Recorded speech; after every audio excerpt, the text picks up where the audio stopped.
parler beaucoup, manger l'argent, voyager beaucoup seulement, mais travailler beaucoup, créer des choses, emploi des jeunes, non, non, non. Les dirigeants africains, les dirigeants sont comme ça. Les grandes gueules. La plateforme Laïdi vient de publier un rapport partiel sur le deuxième mandat du chef de l'État guinéen. Sur 82 promesses prises sur 4 secteurs précisément, entre 2015 et maintenant seulement, 11 semblent avoir été tenues. 82 et 11 qui sont tenues. Éclairage ce matin avec celui-même qui est le président de l'association des blogueurs de Guinée, La Blogui, Alpha Diallo, sera avec nous dans la deuxième partie de cette émission. Et puis en Guinée, ce nouveau mouvement politique qui voit le jour, il sort du chapeau d'un transfuge du FNDC, du Front National pour la Défense de la Constitution, parti du front, dit-il, dans un souci du présent et du futur. Souleymane Condé, qui s'est révélé à l'opinion à la faveur de l'opposition au projet d'avènement d'une nouvelle constitution, entend ainsi construire un courant politique sans couleur qui puisse se mettre au-dessus de la mêlée à travers l'initiative de la diversité républicaine de Guinée. Souleymane Condé va nous en dire davantage quel est son projet, quelle est sa promesse, quelle est son offre. Nous l'entendrons dans cette émission.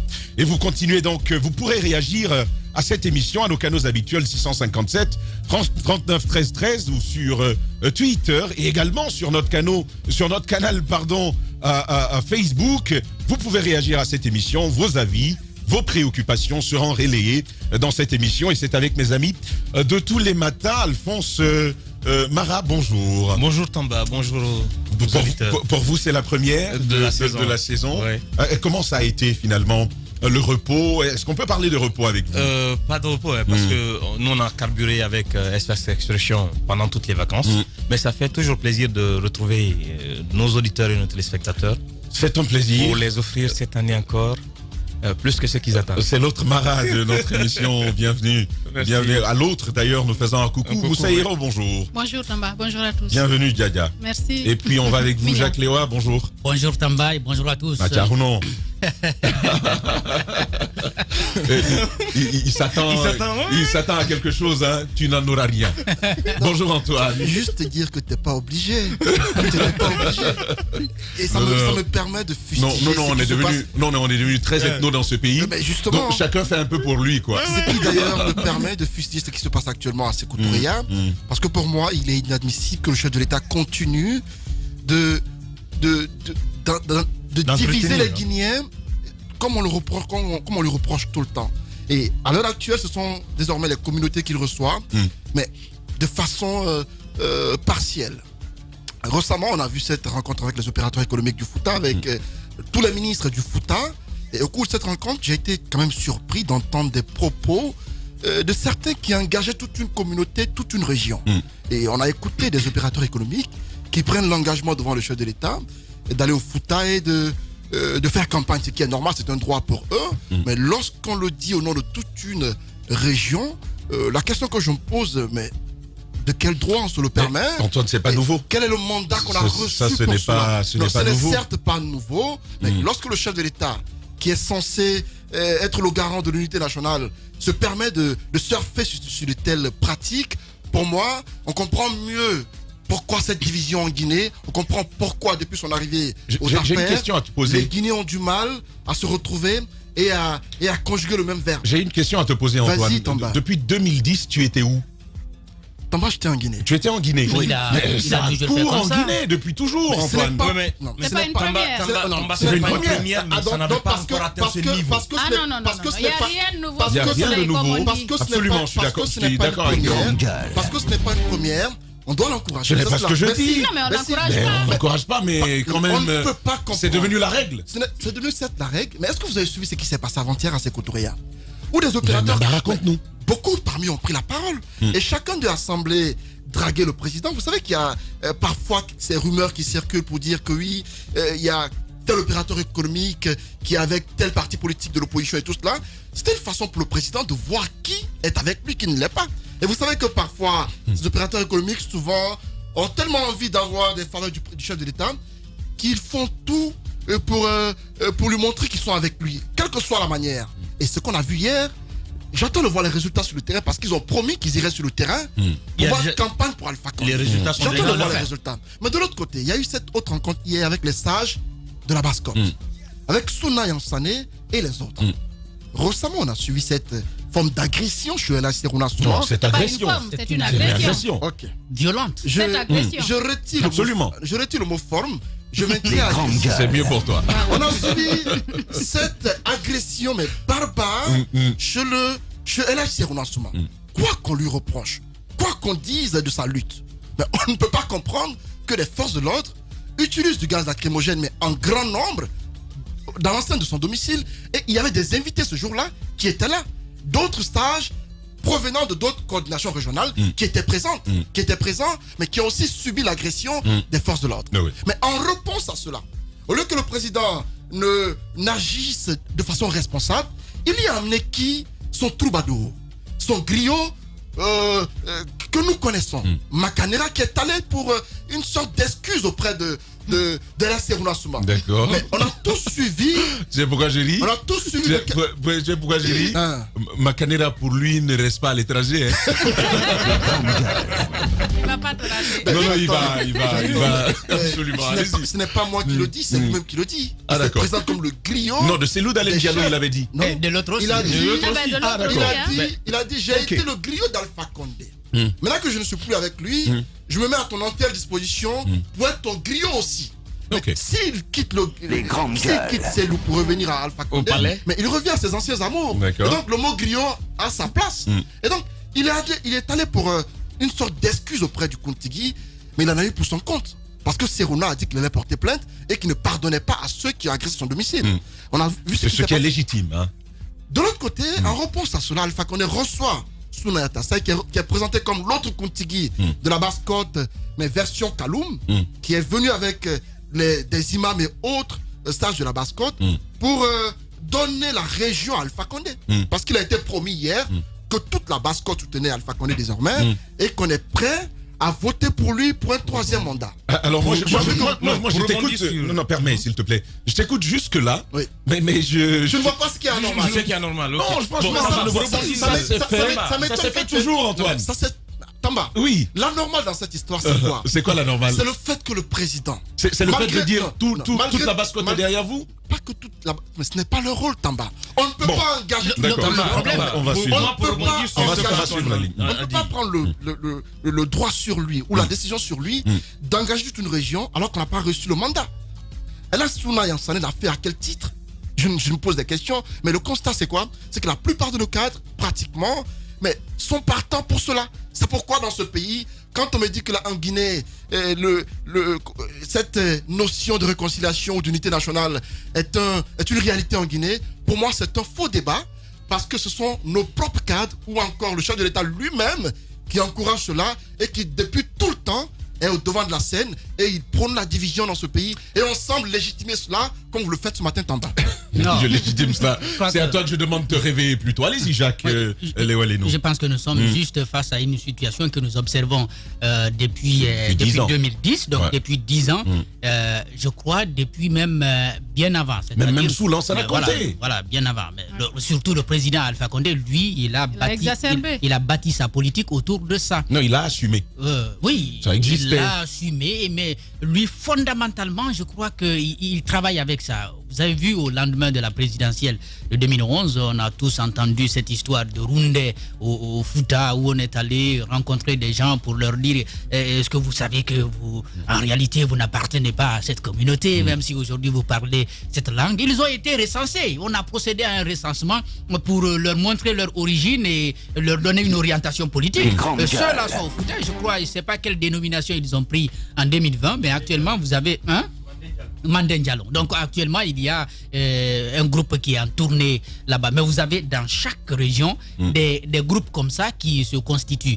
D'abord dans un premier temps il y a le président qui essaye de mettre tout le monde dans une situation de comment je vais appeler ça dos à dos, mais d'abord vous êtes dans le besoin permanent. On vous met dans une situation difficile et après on vous tend la main.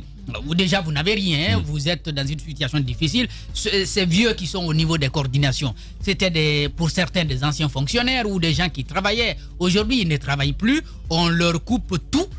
Ils n'ont pas accès à grand chose. Après, on leur dit, bon, venez quand même, on peut vous donner à manger à condition que vous vous engagez à nous soutenir. C'est pourquoi vous avez Souna Yansane qui s'oppose donc à Seguna, qui a ses convictions. C'est pourquoi vous aurez, d'ailleurs, on a déjà pour la communauté Kissi, Diompilo qui parle au nom de tout le monde. Vous avez... oui, mais chez nous, c'est un gros mélange. Hein. Un gros mélange. Mais quand le groupe la sort, il ne dit pas que nous sommes un groupe. Il dit nous sommes les représentants de la communauté Kissi, donc de Kissidou et de Gekedou. Donc les gens, ils vont comme ça, ils engagent tout le monde. Et ceux qui parlent aussi au nom du Fouta, ils sont même pas prudents parce qu'on sait clairement qu'il y a quand même une opinion assez large au Fouta qui est contre la gouvernance actuelle, mais ils prennent quand même le risque de dire nous parlons au nom du Fouta. Eux aussi, ils prennent ce genre de risque. Au Mandé, il y a la même chose. Il y a une frange importante qui s'engage pour le président. Il y a aussi des groupes qui sont contre la gouvernance actuelle. Donc, c'est la même chose que nous observons. Donc, d'un côté, il y a les politiques qui nous mettent dans une situation de besoin permanent, d'une situation qui nous oblige parfois à, si vous voulez, à nous pervertir, juste pour... Il nous place en situation de vulnérabilité. De vulnérabilité véritable pour pouvoir attendre l'aumône ou alors le geste de celui qui vole en réalité nos ressources. Voilà la situation, comment elle se présente. Oui, Antoine, on peut s'énerver, on peut dénoncer, c'est ce que nous faisons depuis tous les jours, mais ça n'a pas l'air de changer. grand-chose. Et je crois qu'aujourd'hui, malheureusement, ceux qui sont dans l'opposition, même s'ils ne le disent pas clairement, mais surfent aussi sur ça. Mais c'est ce que j'allais dire. C'est ce qu'on a entendu hier avec Zotomou. C'est contagieux. C'est devenu contagieux. C'est vrai que le président de la République a bâti sa stratégie politique sur la communauté, sur l'ethnie. Mais aujourd'hui, même à l'opposition, c'est devenu une sorte de panacée, un remède, un moyen de lutte. C'est une façon de diviser pour régner. Je vais juste imaginer ce que Jacques vient d'expliquer tout à l'heure, avec cette idée qu'un leader politique ici a partagé avec moi une fois, par rapport à la situation, à la façon dont le président Alpha Condé traite les gens, quelquefois. C'est comme quand vous prenez, quand Hitler a pris un coq, il l'a déplumé, vif, le coq saignait, il l'a relâché, après il a jeté quelques graines. Malgré le saignement, malgré le fait d'avoir été déplumé, le coq suivait, le suivait et prenait les graines. Quand vous mettez un peuple dans une situation difficile, une situation de dépendance, quelles que soient les circonstances, quels que soient les problèmes, si ce n'est pas quelqu'un qui a un certain niveau de dignité, il vous suivra. Absolument. Parce que c'est là que se trouvent leurs intérêts. Ce que je voudrais dire ici, le problème c'est quoi? Ces gens qui partent s'engager. En fait, ils ne s'engagent pas au nom des autres.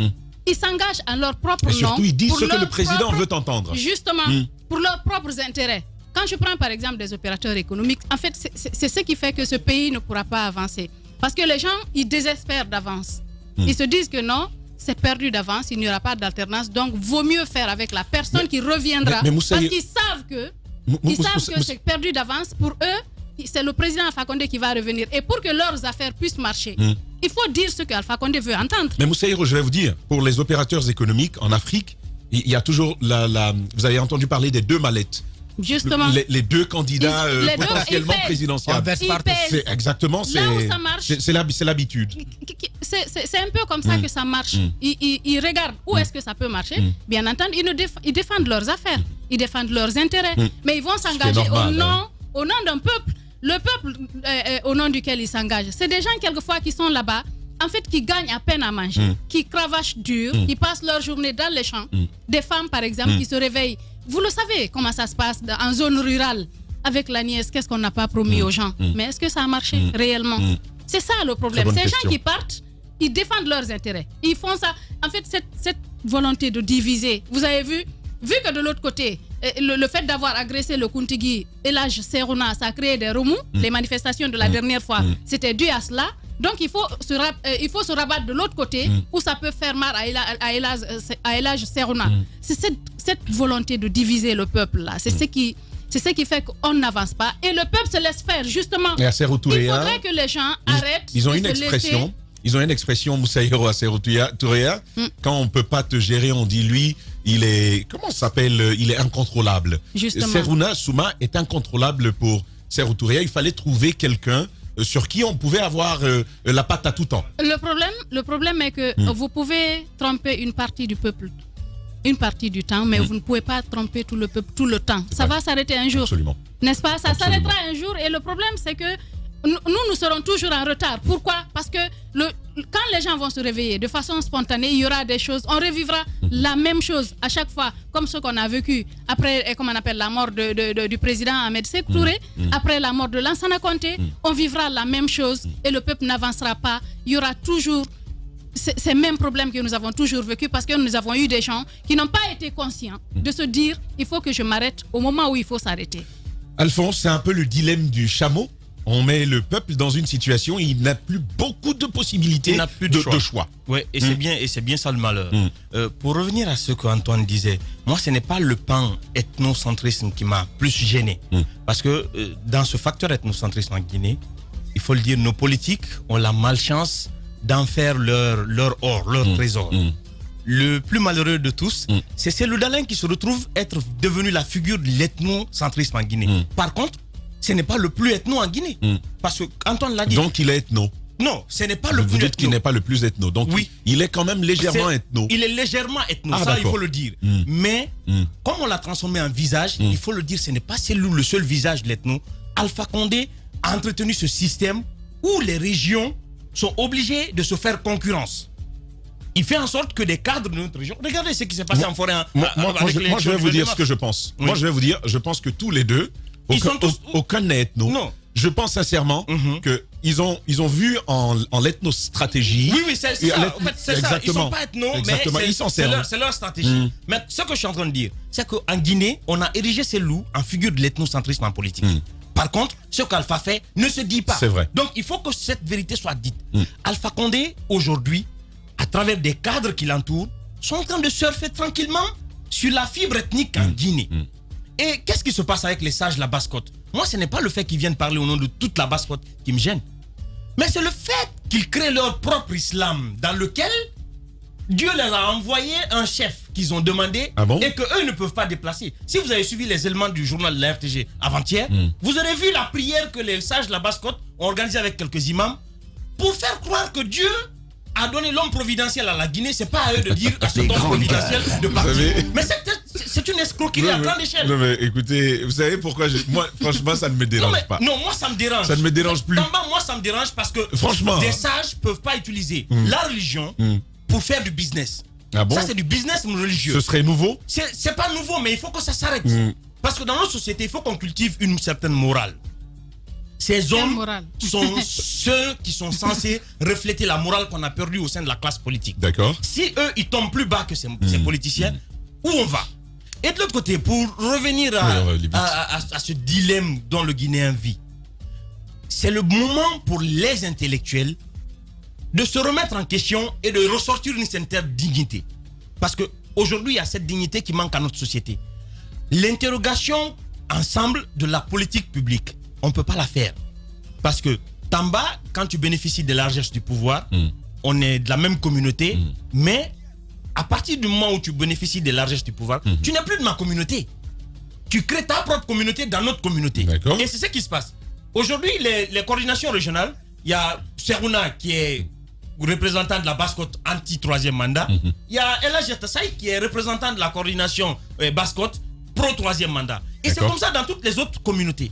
C'est triste et il faut que le président de la République nous sorte de ce jeu. Et il faut que, au-delà du président, il faut que le Guinéen, le citoyen guinéen et les cadres guinéens aient la dignité de redonner à ce peuple ce qu'il mérite. Les petits intérêts, l'argent public ne finit pas. Ils peuvent puiser dedans à vie, ça ne finira pas. Ils vont mourir et laisser cet argent. Mais au moins qu'on apporte une petite dignité à ce peuple qui a tellement souffert. Dignité, apporter une petite dignité, comme le dit mon cher Alphonse. Il y a Antoine Kourma qui souhaitait ajouter quelque chose, mais moi je te le redis, tu me regardes avec tes yeux là, je te le redis encore une fois, on est habitué à ça et tout le monde fait ça en Guinée. c'est bien que nous soyons habitués à cela, mais je vais insister en disant une chose. Pour revenir au cas de ce qui s'est passé à Dubreuil. D'accord. Vous savez, Serouna, on va dire, quelques-uns diront que c'est bien fait pour lui, parce qu'en 2015, il a été intronisé. Il a un peu valsé Il aussi. a été intronisé en 2015 à Kindia. Par qui? Par Malik Sankon, par des teneurs du pouvoir qui ont été envoyés par Alpha Condé. Le trône a été offert par qui? A été offert par Sékou Touré à l'époque. Ça, c'est parce que Serouna soutenait Alpha Condé. Aujourd'hui que ce n'est pas le cas. Non, il s'est engagé à accompagner à l'époque, à quitter Selou. Justement, il le soutenait. En effet. Mais ce qui s'est passé la fois dernière, lorsqu'il y a eu la violence à Dubreka, vous savez qui était présent ce jour-là comme coordination? Allez-y. Il y avait celle du Fouta, avec représentée par Sans loi. Sans loi. Je crois le nom de la coordination, La c'est Ousmane. Ali Ali Poula. Ali Poula. Il y avait une coordination de la forêt qu'on appelle collectif des coordinations de la forêt, qui est l'antithèse de celle qui est à Bessia. Juste, oui, juste après cette rencontre, vous savez ce qui s'est passé? Mais c'est le porte-parole de la coordination de Bessia qui m'appelle, mais urgemment. Mais Antoine, tu vas vendre la mèche là? Je vais le dire. Allez-y. Il m'appelle. Monsieur Kourouman, j'ai dit oui. On a besoin d'une équipe maintenant à 15h. J'ai dit qu'est-ce qui ne va pas? Mais il faut qu'on réponde à ce qui s'est passé à Dubreka, parce que la vraie coordination est là, il faut qu'elle parle. J'ai dit ok. Ah, d'accord. On vous envoie une équipe. Donc, et l'autre était usurpatrice. Usurpatrice. Elle a fait son. Elle a été. Le chef a été intronisé il n'y a pas longtemps. Donc, à 15h à Bessia, qu'est-ce qui se passe?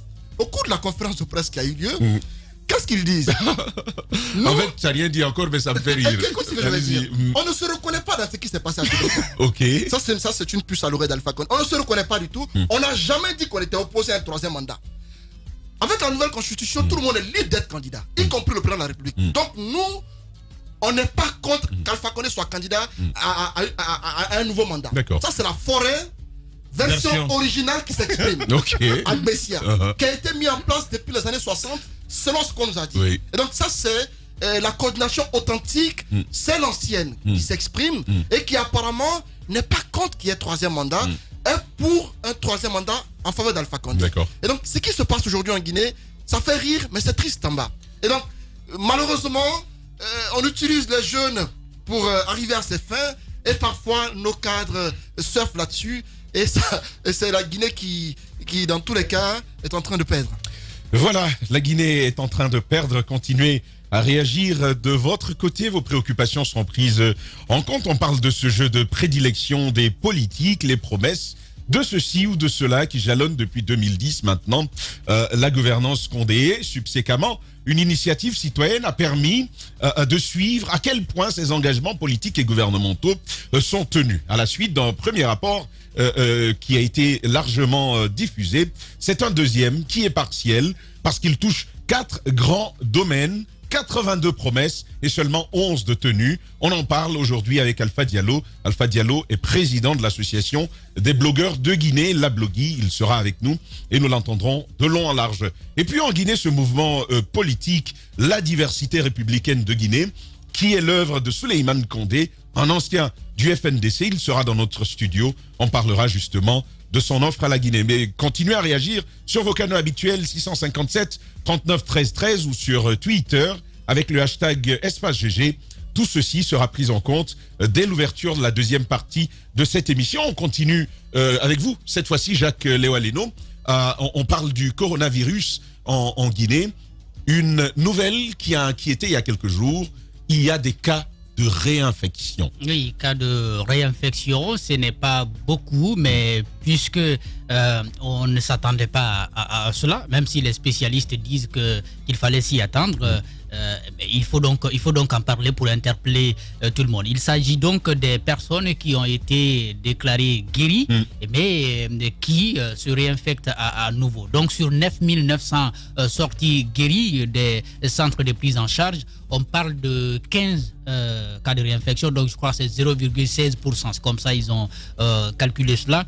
Et les spécialistes disent que pour tous ceux qui ont contracté la maladie à un moment donné, lorsqu'ils sont déclarés guéris, au bout de 3 mois, s'ils ne respectent pas les gestes barrières, ils peuvent de nouveau retomber dans la maladie et exposer les proches. Donc, voilà, c'est la situation qui est présentée. Et aujourd'hui, nous sommes en train de vivre un relâchement partout.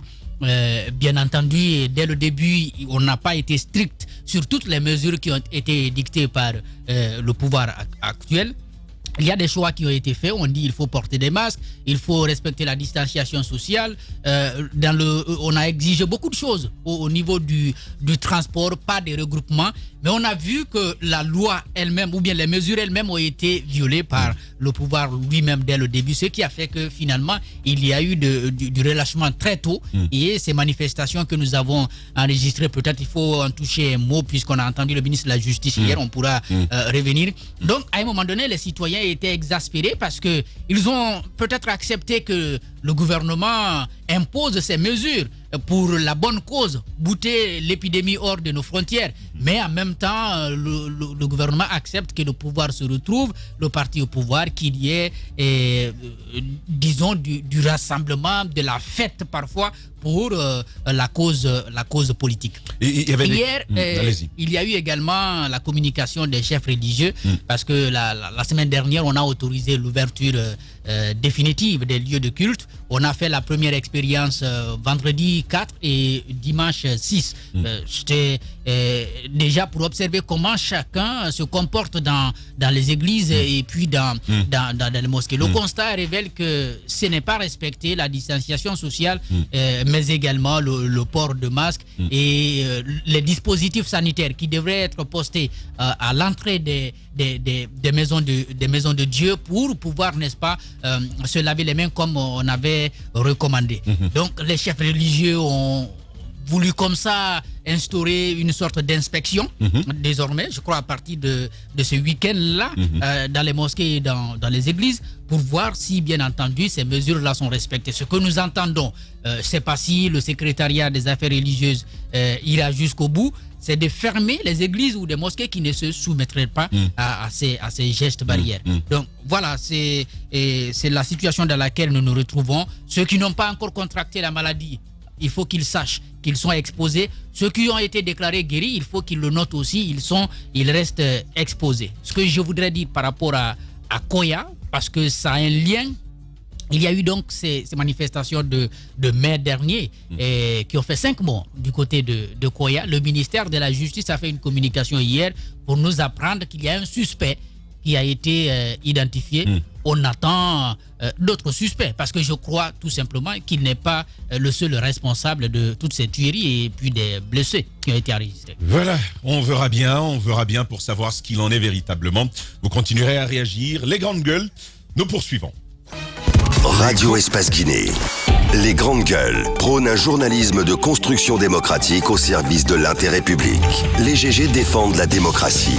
Et la démocratie, c'est aussi des contre-pouvoirs. Nous bousculons un certain journalisme de gouvernement, un journalisme de cour, un journalisme qui est dans la révérence avec le pouvoir. Bienvenue chez vous, les GG sur Espace.